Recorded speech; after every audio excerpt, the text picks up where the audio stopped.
જય સ્વામિનારાયણ.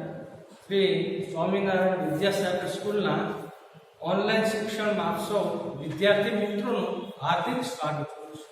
વિદ્યાર્થી મિત્રો, આપણે 5મો પાઠ એમની વાત કરતા હતા સંસ્કૃતિ અને સમાજીકરણ. સંસ્કૃતિ વિશે આપણે 10મા ધોરણમાં અભ્યાસ કર્યો. માનવ મનનું ખેડાણ એટલે સંસ્કૃતિ. ગુફાથી ઘર સુધીની વિકાસ યાત્રા એટલે સંસ્કૃતિ. જીવન જીવવાની રીત એટલે સંસ્કૃતિ. અને આજે આપણી પાસે જે કાંઈ એ સંસ્કૃતિને આભારી છે. આપણી પાસે ભાષા, જ્ઞાન, બોલી, વિચાર, આ બધું સંસ્કૃતિને આધારિત છે. માનવ સમાજ પાસે સંસ્કૃતિ છે, જ્યારે માનવેતર સમાજ એટલે કે પ્રાણીઓ, પક્ષીઓ, જીવજંતુઓ એમની પાસે પોતાની સંસ્કૃતિ નથી. એટલે આપણે અલગ પડીએ છીએ. તો એમની અર્થ જોયો હતો. સંસ્કૃતિની વ્યાખ્યા જોઈ હતી. મેલિનો યસ્કીના મતે સંસ્કૃતિ એ વારસામાં મળેલા ઓજાર, સાધનો, હથિયારો, ચીજવસ્તુઓ, તકનીકી પ્રક્રિયાઓ, વિચારો અને તેઓની મૂલ્ય બનેલી છે. એ વાત કરી હતી. ટાયલરના મત પ્રમાણે સંસ્કૃતિની વ્યાખ્યા જોઈ હતી કે સમાજના સભ્ય તરીકે મનુષ્ય મેળવેલા જ્ઞાન, માન્યતા, કલા, કાયદા કાનૂન, નીતિ નિયમો, રીત રિવાજો તથા અન્ય સર્વ શક્તિઓ અને તેઓનો બનેલો સમગ્ર સંકુલ એટલે સંસ્કૃતિ. તો એમના લક્ષણો પણ જોયા હતા કે સંસ્કૃતિ એક જીવનશૈલી છે. સંસ્કૃતિ એ શીખેલી વર્તણૂક છે. સંસ્કૃતિ માનવીના સમાજ જીવનની આગવી પેદાશ છે. સાતત્ય, વિકાસશીલતા અને પરિવર્તનશીલતા ધરાવે છે. સંસ્કૃતિ હસ્તાંતરિત થઈ શકે છે અને સંસ્કૃતિનો સંશય થાય છે. તો વિદ્યાર્થી મિત્રો, ભારતીય સંસ્કૃતિ એ વિશ્વની શ્રેષ્ઠ સંસ્કૃતિ ગણવામાં આવે છે. સત, સિદ્ધ અને આનંદની અનુભૂતિ કરાવતી આપણી સંસ્કૃતિ શાંતિ, આપણે વિશ્વ શાંતિ, વસુધૈવ કુટુંબકમની ભાવના ધરાવીએ છીએ. તો એ આપણી સંસ્કૃતિને આભારી છે. આપણી સંસ્કૃતિના મૂલ્યો એવા છે કે ભાઈ વડીલોને માન આપવું, માતા પિતાને પગે લાગવું, શિક્ષકોને માન આપવું. તો એ આપણે આ મૂલ્યો એ આપણને શીખવવામાં આવે છે. બીજું, સંસ્કૃતિની અંદર પ્રકૃતિ પૂજા. માત્ર માનવી જ નહીં, પશુ, પંખી અને વનોની છે વનસ્પતિ, તો જંગલો, એમની જાળવણી કરવી, એમની પૂજા કરવી એટલે જ આપણે પ્રકૃતિ પૂજા કરીએ છીએ. ગાયને માતા તરીકે, નદીને લોકમાતા તરીકે અને પર્વતોની પૂજા કરીએ છીએ. વૃક્ષોને વડલો, તુલસી, પીપળાની પૂજા કરીએ છીએ. પ્રાણીઓની પૂજા થાય છે, પક્ષીઓની પૂજા થાય છે. ગરુડ, તો ગરુડ દેવ, તો આમ પક્ષીઓ આપણે જોઈએ કે સરસ્વતી માં ના ફોટો જોઈએ તો આપણને ખ્યાલ આવે કે સાથે મોર હોય છે. તો કોઈને કોઈ દેવી દેવતા સાથે પ્રાણીઓનો સમાવેશ કરી અને આપણે પ્રકૃતિ પૂજા કરીએ છીએ. તો આજ આપણી એક આગવી ઓળખ છે, પ્રકૃતિ પૂજા. સૂર્યને પણ આપણે નમસ્કાર કરીએ છીએ. સૂર્ય દેવતા માનવામાં આવે છે, ચંદ્રદેવ માનવામાં આવે છે. જુદા જુદા તારાઓ, જેમ કે ધ્રુવનો તારો હોય, સપ્ત ઋષિ એમના તારાઓ. તો આમ કહેવાનો કે તમામ પ્રકૃતિને આપણે પૂજન કરીએ છીએ. એટલે જ ભારતની સંસ્કૃતિ એ વિશ્વની શ્રેષ્ઠતમ સંસ્કૃતિ છે. તો આજે આપણે એમના પ્રકાર, ભૌતિક સંસ્કૃતિ, અભૌતિક સંસ્કૃતિ, એમાં બોધનાત્મક અને ધોરણાત્મક, આ એના પ્રકારો જે 3 માર્કની અંદર પરીક્ષામાં પૂછાય છે. જોઈએ આપણે માનવ સમાજની ભૌતિક, આધ્યાત્મિક અને કલાત્મક વારસાને આપણે સમાજની સંસ્કૃતિ તરીકે ઓળખાવીએ છીએ. સમાજશાસ્ત્રી ઓર્ગન સંસ્કૃતિના બે પ્રકારમાં વહેંચે છે. પહેલું ભૌતિક સંસ્કૃતિ અને બીજું અભૌતિક સંસ્કૃતિ. ભૌતિક સંસ્કૃતિ જોઈએ. ભૌતિક સંસ્કૃતિ એટલે સંસ્કૃતિનું ભૌતિક સામગ્રી અંગેનું પાસું.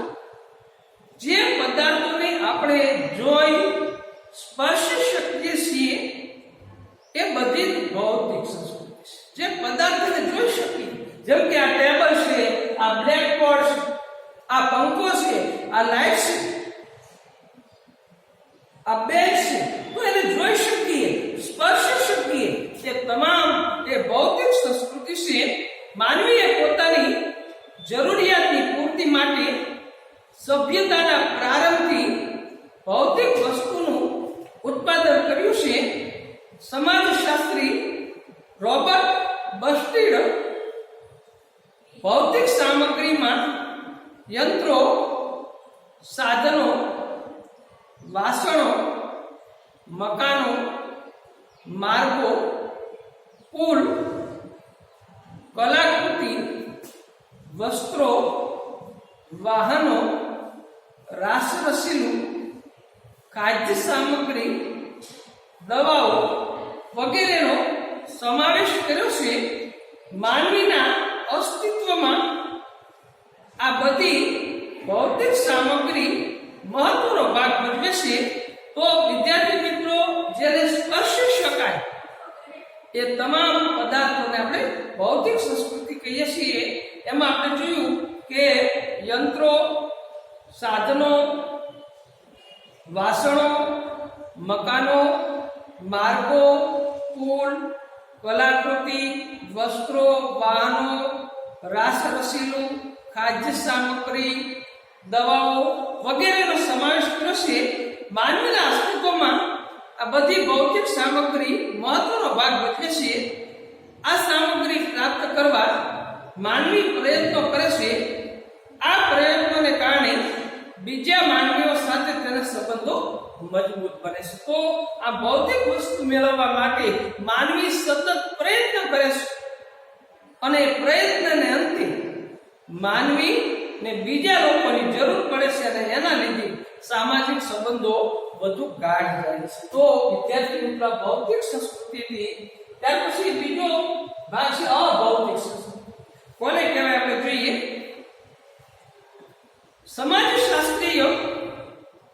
સમાજશાસ્ત્રીઓ અભૌતિક સંસ્કૃતિને ભૌતિક સંસ્કૃતિ જેટલી જ અનિવાર્ય ગણે છે અને તેને વધુ મહત્વ આપે છે.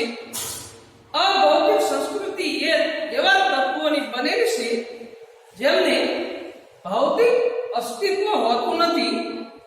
તેને બે પેટા વિભાગમાં વહેંચી શકાય છે. પહેલું છે બોધનાત્મક અને ધોરણાત્મક. અભૌતિક સંસ્કૃતિના બે પ્રકારો છે, બોધનાત્મક અને ધોરણાત્મક. તો બોધનાત્મક જોઈએ. બોધનાત્મક સંસ્કૃતિ એટલે કુદરતમાંથી કૃતિઓ બનાવવા માટે કોઈ એક ચોક્કસ સાધનનો ઉપયોગ કઈ રીતે કરવો તે અંગેનું જ્ઞાન. બોધનાત્મક એટલે કે બુદ્ધિ. કુદરતમાંથી કૃતિઓ આપણે જોઈએ કે જુદા જુદા સંસાધનોમાં, જેમ કે ખનિજો એક સંસાધન છે. લોખંડમાંથી જુદી જુદી વસ્તુઓ બનાવવી, સોનામાંથી જુદી જુદી વસ્તુ આભૂષણો બનાવવા, તો એ બૌદ્ધિકતા છે. તો આવી કૃતિઓ બનાવવા કોઈ ચોક્કસ સાધનનો ઉપયોગ કરવો પડે છે. તો આનો ઉપયોગ કરવા અંગેનું જ્ઞાન. વસ્તુ હોય, આપણે જોઈએ કે મોબાઈલ છે, સરસ મજા, પણ એ બનાવનાર એ બૌદ્ધિક છે.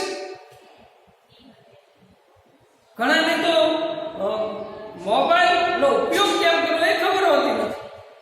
બનાવવાની વાત તો જુદી છે. તો આ બનાવનારાઓ છે એ બૌદ્ધિક છે. તો બોધનાત્મક સંસ્કૃતિ. બીજું ધોરણાત્મક. ધોરણો કહેતા કાયદાઓ, નિયમો. તો નિયમ પાલન કરવું પડે છે. ધોરણાત્મક સંસ્કૃતિ નિયમો માન્યતાઓની તેમજ વિચારોને વસ્તુઓ પર સમાજે લાદેલા આમ કરો અને આમ ના કરો તે અંગેના નિર્ણયોની બનેલી હોય છે. તો ધોરણાત્મક સંસ્કૃતિ એટલે કે સંસ્કૃતિના જે નિયમો છે, મૂલ્યો છે, મોટા વડીલોને માન આપવું, શિક્ષકોને માન આપવું, માતા પિતાને પગે લાગવું એ આપણા મૂલ્યો છે, એ સમાજે બનાવેલા છે.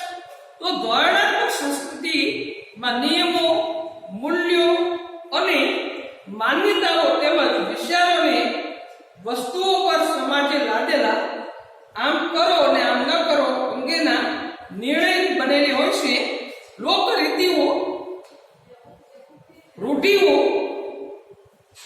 નિષેધો આપણે જોઈએ કે લોકરીતિ લોકોના જે રિવાજો છે, રૂઢિઓ છે,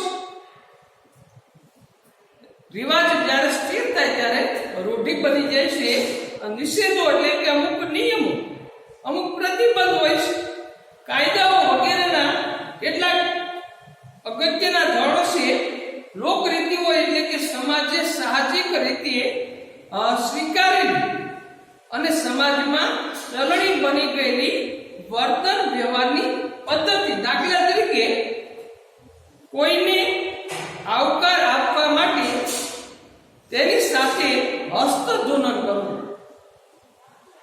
આપણે જોઈએ કે કોઈ મહેમાન આપણા ઘરે આવે ત્યારે આપણે હસ્તધૂનન હાથ મેળવીએ છીએ. રામ રામ, સીતારામ, જય માતાજી આવા જુદા જુદા શબ્દો બોલે અને એમને મળીએ છીએ. તો હસ્તધૂનન કરવું અથવા નમસ્કાર કરવા. આજે કોરોના કાળમાં લોકો મળવાનું ટાળે છે પણ નમસ્કાર કરે છે. તો નમસ્કાર કરવા રૂઢિઓ એટલે કે એવી લોકરીતિઓ કે જેમને લોક કલ્યાણની દ્રષ્ટિએ અને સમાજની નીતિમત્તાની જાળવણીની દ્રષ્ટિએ અત્યંત મહત્વ આપવામાં આવે છે.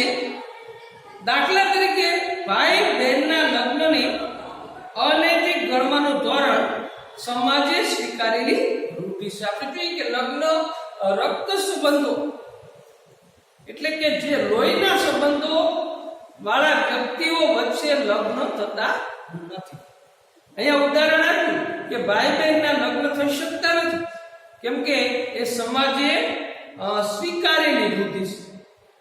કાયદા એટલે કે રાજ્યની અદાલતે સ્વીકારેલા, અર્થ ઘટાવેલા અને નિશ્ચિત પરિસ્થિતિને લાગુ પાડેલા નિયમો. દાખલા તરીકે ભારતમાં 1956 નો હિન્દુ સ્પેશિયલ મેરેજ એક્ટ. તો 1956 પહેલા હિન્દુ સમાજની અંદર કોઈ વ્યક્તિ એક કરતા વધારે પત્નીઓ રાખી શકતો હતો અને કોઈ પત્ની એક કરતા વધારે પતિઓ રાખી શકતો. પરંતુ 1956 માં હિન્દુ મેરેજ એક્ટ આવ્યો.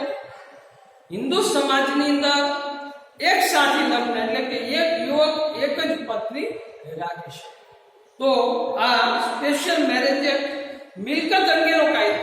પહેલા બહેનોને મિલકત આપવામાં આવતી નથી પણ મિલકત અંગેનો કાયદો અમલમાં આવ્યો અને જેમ ભાઈઓના ભાગ પડે છે એમ માતા પિતાની મિલકતમાંથી બહેનોને પણ મિલકત આપવામાં આવશે. કાયદાના ભંગ બદલ ઠપકારી દેહાડોળ સુધીની સજા થાય છે. આપણે જોઈએ કે ફાંસી સુધીની સજા. કોઈ દેશદ્રોહ કરે જેમ કે અજમલ કસાબ જે આતંકવાદી તો એમને ફાંસીની સજા આપવામાં આવી. તો આવા ઘણા બધા જે દેશ વિરુદ્ધનું કાર્ય કરે છે, રાજદ્રોહ કરે છે, તો ઠપકારી માંડીને દેહાત દંડ સુધીની સજા એ કાયદાની અંદર કરવામાં આવે છે. તો વિદ્યાર્થી મિત્રો, આપણે આ સંસ્કૃતિના પ્રકારો જોયા: ભૌતિક સંસ્કૃતિ, અભૌતિક સંસ્કૃતિ, બોધનાત્મક અને ધોરણાત્મક. તો ત્યાર પછી સભ્યતા. તો સભ્યતાની વાત આપણે પછીના તાસમાં કરશું પણ ગૃહ કાર્યની અંદર આ સંસ્કૃતિના જે પ્રકારો એ સારી રીતે લખેલું છે. તો અહીંયા રાખીએ. જય સ્વામિનારાયણ.